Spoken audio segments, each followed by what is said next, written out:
who's running the show right now, because everybody's giving me like half a 2 cents. What crime do you suspect me of committing? You didn't say there's any crime right now. So what am I being detained for? For my ID, is it because I'm on private property, or is it because I'm suspicious? Because we're called here for a suspicious person, that's why we're here. Okay, then I don't wish to identify myself. Well, then we're gonna have to talk about that. Okay, let's talk about it. Do you not want to talk about it anymore? No, we're not going anywhere. Oh, okay. Am I free to go? Am I being detained? No, you're detained right now. What crime do you suspect? What crime are you detaining me for? You're not. Like I said, we're right now just looking at your. This is called a suspicious person as someone. Is that a misdemeanor or a felony? Being suspicious. Is that a misdemeanor or a felony? Being suspicious. We're just trying to identify you. And I'm trying to figure out why I'm being detained. All right. Why am I being detained? All right, guys. This one starts with a situation that many viewers will instantly recognize. A man is sitting quietly in his RV when police officers suddenly surround him. Why? Because someone called 911 claiming his presence looks suspicious. That's it. No crime reported, no victim, just a vague feeling from caller. Yet within seconds, officers begin demanding identification and questioning him as if he's already done something wrong. The man immediately pushes back calmly, asking the most important question anyone can ask police. You know who you are and what you're doing here, that's it. What crime do you suspect me of committing? All right. We didn't say there's any crime right now. So what am I being detained for? Because right now it was called as a suspicious person. What crime do you suspect me of committing to be detaining me right now? Right now you're parked on private property. I can't leave because you're detaining me, though. What crime do you suspect me of committing to be detaining me right now? Can I explain, sir? Is there who's the leader right here? May I explain? Who's the leader right here? Are you in charge? I'm not in charge. No. Who's in charge? Are you in charge, sir? No. Our sergeant is occupied right now. Can I explain what's going on? Don't touch me. No. I won't. Can I just explain? No. You had a question. What am I being detained for? Yeah, I'm gonna. What? I'm gonna answer it for you, pal. Okay. Okay. So, can I explain? I'm asking what crime. I'm not asking for an explanation. I'm asking what crime do you suspect me of committing that I'm being detained for right now? Well, technically, it's trespassing because this is private property. So like he explained to you. But I have to refuse to leave though. No, not true. This is where it emanates from. Everybody wants to give like half a cent. No, I'm trying to. You said your supervisor's coming, correct? No, he's not coming. You asked if I was in charge, and I said no. Okay. So who's running the show right now? Because everybody's giving me like half a 2 cents. There's 3 police. The man repeatedly asks the officers what crime they suspect him of committing. Surprisingly, none of the officers can give a clear answer. Instead, they keep repeating the same phrase, suspicious person. But being suspicious is not a crime. It's simply a vague label that allows officers to investigate. Despite admitting that no crime has been committed, the officers still tell him he's being detained. That contradiction becomes the central issue of this entire encounter as the man calmly demands a lawful explanation. On scene, 3 police are in charge. And what crime are you detaining me for currently? I just answered. Trespassing? Trespassing. We need to ID you. We're not trying to charge you with a crime. You have to have a trespass warning first. You have to give me permission to leave. You can't just give me a ticket for trespassing. I'm not trying to give you a ticket. Then what do you need ID for? You're detained because of that. I'm not trying to give you a ticket for anything. You understand that? I don't understand that because the whole reason why we're out here, if I can explain, whole reason why we're out here. No, you're in an RV parked across from an elementary school. Correct. That's the reason why we're here, because you could probably agree with us that it is suspicious to wait in an RV the entire day across from an elementary school. Wouldn't you agree? No. Okay. That's well, in the eyes of the law, that is suspicious, and you are really in the eyes of the law. That's suspicious. Where in the law does it say that an RV across from the school is suspicious? It doesn't have to say it anywhere. Okay, that's very ambiguous. I understand if y'all want to come out and make contact with me, cool. But to have 3 police officers say no, you're detained after you made contact with me and I'm willing to leave, that's unacceptable to me. So that's why I'm just not willing to deal with y'all right now. I feel like that's okay. Then the officers attempt to change their justification. One officer suddenly claims the man might be trespassing because he's parked on private property. But the man quickly points out something important. Trespassing requires a person to refuse to leave after being asked to do so. In this case, no one had even asked him to leave. Instead, they immediately jumped to demanding identification.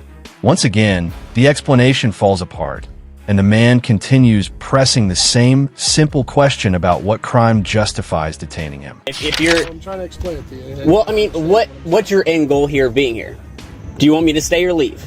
We'd like to identify you. So your whole purpose of stopping here is just to ID me. It's not to get me to leave the property in general. So I don't understand how that helps your basis of trespassing. I think ultimately it would be best if you left, but right now we need to ID you before anything happens. Okay, well at this time I like to remain silent. Yeah.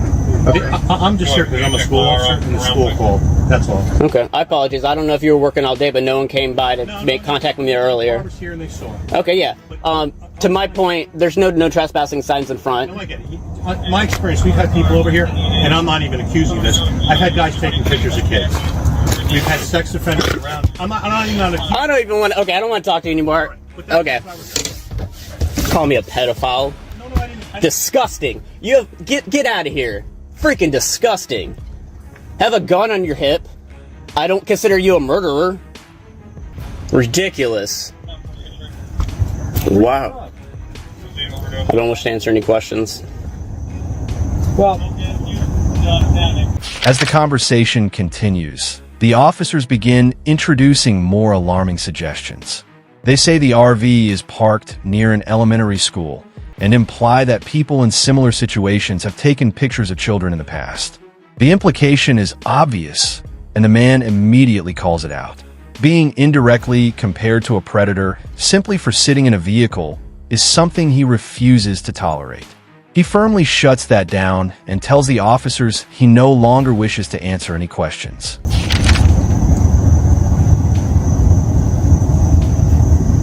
is this thing registered? I don't wish to answer any questions. So this isn't registered. That plate's not coming back to anything right now. So that's a problem.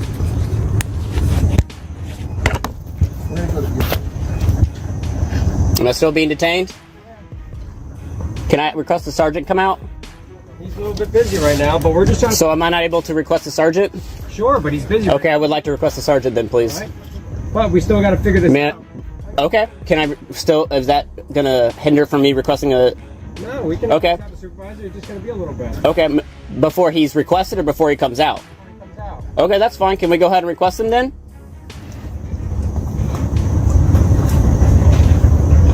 Or do you not want to do that? Because now you're just walking away when I'm asking for a supervisor to come out. Y'all want to act like, oh, I'm just having a conversation with you. When it comes time to me asking something specific, y'all want to walk off and do whatever. Are you curious where our sergeant is right now? No, I'm curious why I cannot ask for a sergeant to come out. You could. He's on a medical call, which takes priority over your request. It takes a...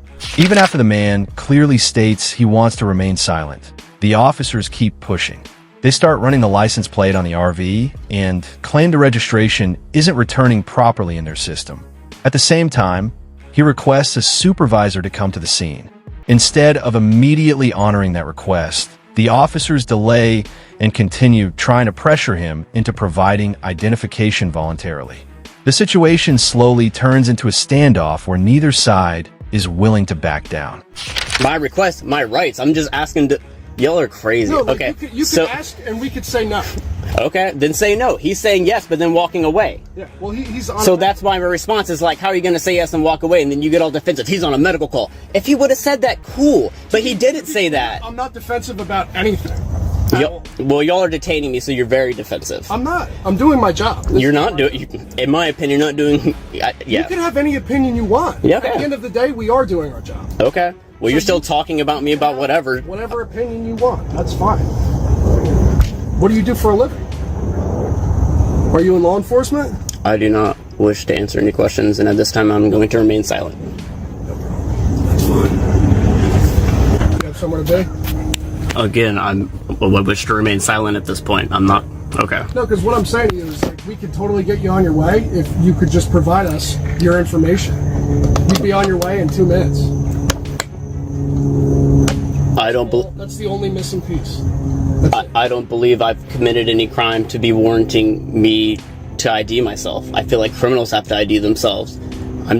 The officers repeatedly tell him the situation could end quickly if he would simply hand over his identification. But the man explains something critical. Citizens are not required to identify themselves unless police have reasonable suspicion of a specific crime. Since the officers have already admitted that no crime has occurred, he refuses to give in to the pressure. His position is simple and consistent. If there is no crime, then there is no legal reason for detention. I haven't done anything wrong. Sure. If you have nothing to hide, then there's nothing wrong with you providing your information. If you don't have any law to state that I have to provide ID, then you have no right to ID me. Just explain it to you. Well, I disagreed with you, so we're waiting for a sergeant to come, I guess, after his medical call. We're not obligated to have a sergeant respond here at all. Okay, and I'm not understand that? obligated to answer any of your questions. Okay, but so nevertheless, you still are detained. Okay. And then we'll just And I'm not remain moving. detained for what? The rest of the day? I don't know. That determines on you. You're running the show right now, not me. It doesn't determine it determines me? Yes, What because does that you're detaining me. I'm not Yeah. detaining myself. I would like to leave at this point. Sure. You're saying I'm detained, so that's on you. So you're running the show, not me. Yes, and this entire thing, you'd be on your way in a couple minutes if you just provided your information. But you're refusing to do that. So that's why we're here at a standstill. Okay. So we'll just remain at a standstill. Okay. George, right? All right. You're on body camera as well, okay? All right. Eventually, a supervisor arrives and begins reviewing the situation. By this point, the officers have already gathered information about the vehicle and apparently identified the owner through other means. With that information confirmed, the supervisor suddenly changes the tone of the encounter. What started as a tense confrontation slowly shifts toward ending the stop altogether. After nearly 10 minutes of questioning, accusations, and confusion, the justification for holding the man simply disappears. So, is there any way that I can just see your license and then you'll be moved on your way? That's it. If we already know what the registration is on the vehicle and all that stuff. Again, I don't wish to answer your questions, and I wish to remain silent at this point. Okay?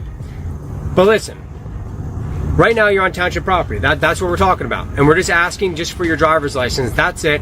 We identified who owns the vehicle and you said it was you, correct? You're Matthew Prevo? We just wanted this done so then we can get out of your hair here. That's all that we're looking to do here. We're not looking to violate any rights or anything like that. You can, like I said, we're on recording as well. We all have our body cameras on and our MVRs on right now. All right? That's all we need to know. And then we're going to get out of your hair. That's all that we need. Confirmed it with the DL picture. Did you?